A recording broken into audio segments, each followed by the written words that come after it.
तो गाइस मैं हूं अंकित और आप देख रहे हैं रेसलिंग फैंस नेटवर्क। शुरू करते हैं गाइस सबसे पहले टोनी खान से। इनके ऊपर तो भाई पहाड़ टूट गया। मतलब AEW को हराने के लिए Undertaker, John Cena, Cody Rhodes ये सब आ रहे हैं NXT में। एंड WWE इस NXT को greatest and biggest NXT show off all time करके प्रमोट कर रही है।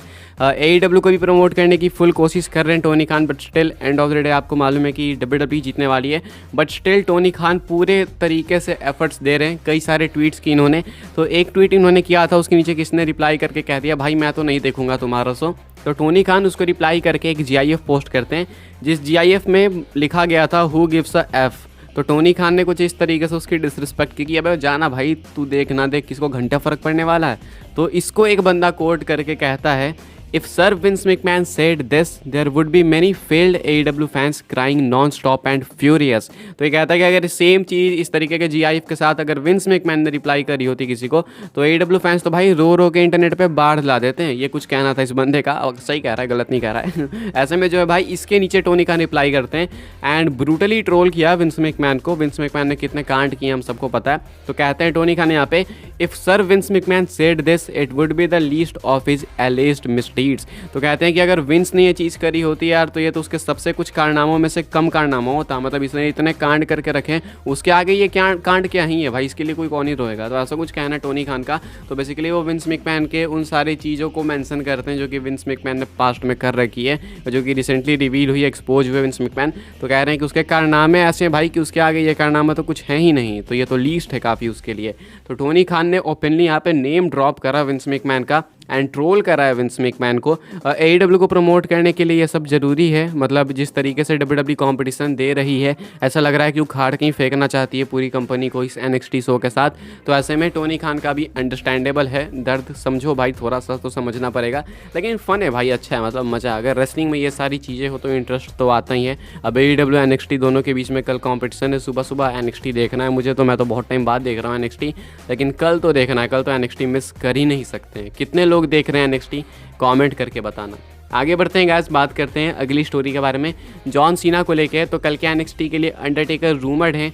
NXT के प्रोमो वीडियो में भी WWE ने अंडरटेकर के गोंग को हिट किया। अंडरटेकर के थीम सॉन्ग में जो शुरुआती में घंटी बजती है, उस घंटी के साथ अंडरटेकर को टीज किया। साथ में PW इनसाइडर की रिपोर्ट आई थी कि अंडरटेकर वहाँ पे प्रेजेंट होने वाले हैं। अब अंडरटेकर एक्चुअली में क्या करेंगे वो नहीं पता, लेकिन वो शो में प्रेजेंट होंगे एंड अपीयर जरूर होंगे WWE के टीज वगैरह से, इतना तो मालूम चल चुका है।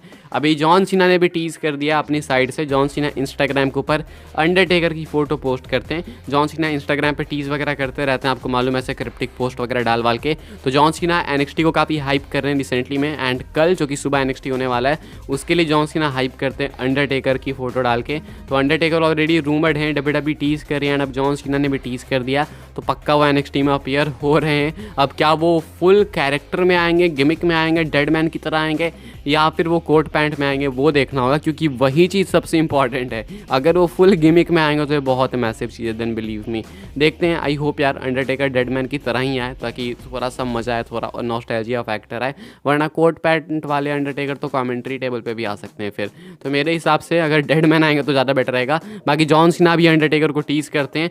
तो कल का NXT कांट मिस है। आप चाहो तो AEW भी देख सकते हो, आपके ऊपर है। वहाँ पे भी एज का डेब्यू मैच है, लुचासोरस डायनासोरस जो भी है उनके अगेंस्ट। तो ऐसे में जो है एज वहाँ पे कम्पीट करने वाले, तो वो भी एक इंपॉर्टेंट एपिसोड है उनका। उनके यहाँ भी Minoru Suzuki versus Eddie Kingston का मैच है, वो अच्छा मैच होगा, ब्रूटल मैच होगा। तो वो भी आपके पास ऑप्शन है, बट मैं तो NXT देख रहा हूँ। आप क्या देख रहे हो, कॉमेंट करके बताना जरूर से। आगे बढ़ते हैं, बात करते हैं ड्रू मैकिंटायर के बारे में। तो गाइस, ड्रू मैकिंटायर और सेथ रॉलिंस का मैच कंफर्म हो चुका है क्राउन जूल के लिए। ये पहला मैच है जो कि WWE ने अनाउंस करा है क्राउन जूल के लिए। वर्ल्ड हैवीवेट टाइटल का बाउट होगा ये, जहाँ पे कि ड्रू मैकिंटायर को फाइनली अपॉर्चुनिटी मिल रही है कि वो वर्ल्ड हैवीवेट चैंपियनशिप के लिए सेथ रॉलिंस को चैलेंज करें एंड टाइटल अपने नाम करें।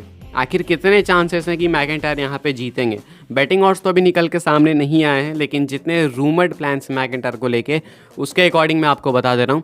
अकॉर्डिंग टू प्लान्स हमने सुना कि रॉयल रंबल के आसपास अगले साल 2024 के स्टार्टिंग में मैकिंटायर एंड केविन ओवंस दोनों के लिए WWE के पास काफ़ी मैसिव हील प्लान्स हैं। तो ऐसे में मैकिंटायर अभी भी कैरेक्टर डेवलपमेंट के अंदर हैं। आपने रॉ में देखा होगा कि जो मैकिंटायर वो रिया रिप्ली से बैकस्टेज बात कर रहे थे, तो अभी कंप्लीट हील वो नहीं बने, वो एंटी हीरो कह सकते हैं उनको, लेकिन वो एक कंप्लीट हील नहीं है। कंप्लीट हील होना उनका भी बाकी है। तो ऐसे में ड्रू मैकिंटायर कंप्लीट हील होंगे, तो अभी जब वो कैरेक्टर ट्रांसफॉर्मेशन में है, तो कोई भी चांस नहीं कि वो वर्ल्ड हैवीवेट चैंपियन बनेंगे। जब कैरेक्टर फुल ट्रांसफॉर्म हो जाएगा, परफेक्ट हील बन जाएंगे, तब ये अगर क्वेश्चन उठेगा तो देन मैं कह सकता हूँ कि हाँ शायद अब चांस है, लेकिन अभी क्राउन जूल में कोई भी चांस नहीं है कि मैकिंटायर चैंपियन बनेंगे। हालांकि इसका मतलब ये नहीं है कि वो क्लियर हार जाएंगे, जजमेंट डे की इन्वॉल्वमेंट होनी है, वो देख के पता जजमेंट डे की इन्वॉल्वमेंट तो भाई हर जगह ही होती है। अब तो मीम बनना चालू हो गया जजमेंट डे पे कि कोई भी प्रोमो दे रहा है तो जजमेंट डे आएगी, कोई भी प्रोमो कट करेगा तो जजमेंट डे आएगी ही आएगी। तो जजमेंट डे का तो मीम भी बन चुका है। बाकी जजमेंट डे की इन्वॉल्वमेंट होगी क्राउन जूल में, ऐसा मुझे लगता है, दैट्स व्हाट आई गेस।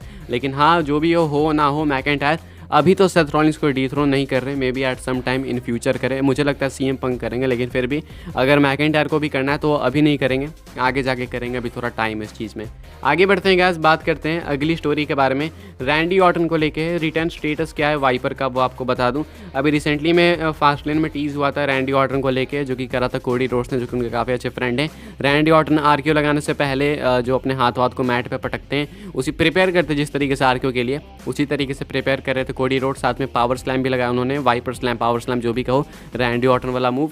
तो ऐसे में वो क्लियर ट्रिब्यूट था या फिर रेफरेंस था रैंडी ऑर्टन को लेके, and specially Randy Orton performance centre के बाहर स्पॉट भी करे गए थे। तो ऐसे में अभी क्या रिटर्न स्टेटस है, अभी के हिसाब से रैंडी ऑर्टन को रिटर्न स्टेटस इतना है कि सारी चीज़ें सही हैं, अच्छी है। रैंडी ऑर्टन का रिटर्न कभी भी हो सकता है। हालांकि ये चीज़ मैं बहुत टाइम से बता रहा हूँ आपको, ये मुझे भी बहुत अच्छे से मालूम है, बहुत टाइम से मैं भी पढ़ रहा हूँ इस चीज़ को, तो मैं भी थोड़ा बोर हो चुका हूँ कि क्या यार बार बार देखिए कुछ नया मसाला लो, कोई नई अपडेट लाओ, लेकिन कोई नई अपडेट नहीं है। अब अगर मैं गेस भी करूँगा तो क्राउन जूल में आना होगा तो ऑर्टन आएंगे, एक अभी मुझे लगता है यहीं पे चांस है। बाकी सर्वाइवर सीरीज़ में वो आने नहीं वाले, सर्वाइवर सीरीज़ में आएंगे भी तो सीएम पंक आएंगे, नहीं तो उसके बाद सीधा रॉयल रंबल। तो अगर क्राउन जूल में रैंडी ऑर्टन नहीं आएंगे तो आप उनको सीधा रॉयल रंबल के लिए ही एक्सपेक्ट करो।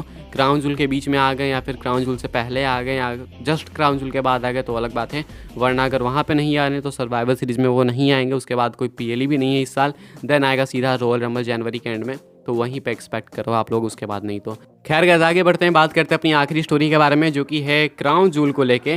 क्या क्राउन जूल पॉसिबली कैंसिल हो सकता है? क्राउन जूल है खतरे के अंदर। जी हाँ, मैं आपको बता दूं कि पॉसिबिलिटी है कि क्राउन जूल के साथ कुछ प्रॉब्लम्स हो। जब भी डब्ल्यूडब्ल्यूई सऊदी चाहती है तो कुछ ना कुछ दिक्कत होती ही है, नॉर्मली भी होती है। तो अभी तो कंडीशन काफ़ी ख़राब है, मैं आपको बता दूँ, वैसे तो आपको पता ही होगा, लेकिन अगर आप अनजान हो तो इजराइल और फ़लस्तीन के बीच में युद्ध चल रहा है एंड पूरी दुनिया इसके अंदर इन्वॉल्व है, यूएसए, यूके, भारत, सबको इन्वॉल्व हो चुके हैं। तो कंडीशन अभी काफ़ी ख़राब है। एंड सऊदी अरेबिया भी आपको पता है कि कैसी कंट्री है, तो वहाँ से भी थोड़ा बहुत जो है आपको मालूम है कि इन्फ्लुएंस है फ़लस्तीन पे। तो ऐसे में सऊदी अरेबिया में डब्ल्यूडब्ल्यूई जाएगी शो करने, तो क्या वहाँ पे कोई खतरा है? क्या वो शो कैंसिल हो सकता है, पोस्टपोन्ड हो सकता है? इसके रिगार्डिंग डेव मेल्जर से क्वेश्चन पूछा गया, तो मेल्जर कहते हैं depends on world events but they are going unless pretty much forced not to. तो बताया जा रहा है मेल्जर के अकॉर्डिंग, देखो हो तो कुछ भी सकता है, लेकिन सब कुछ डिपेंड करता है कि अभी क्राउन जूल है 1 महीने बाद लगभग, तो ऐसे में उस टाइम पे दुनिया के अंदर हालात कैसे रहेंगे, इजराइल फ़लस्तीन का युद्ध कहाँ पे होगा, सऊदी की क्या इन्वॉल्वमेंट होगी उसमें, यूएसए की क्या इन्वॉल्वमेंट होगी, वर्ल्ड वॉर की कंडीशन बन रही है, तो कहीं वो सारी चीज़ों के हिसाब से जो है डब्ल्यूडब्ल्यूई डिसाइड करेगी क्या करना है क्या नहीं। अभी के हिसाब से तो ठीक ठाक है, अभी के हिसाब से पोस्टपोन्ड या कैंसिल नहीं होगा, लेकिन हाँ कुछ कह नहीं सकते हैं। तो यहाँ पे चीज़ें थोड़ी अफेक्ट हो सकती है डब्ल्यूडब्ल्यूई के लिए भी, इजराइल और फ़लस्तीन के इस युद्ध में।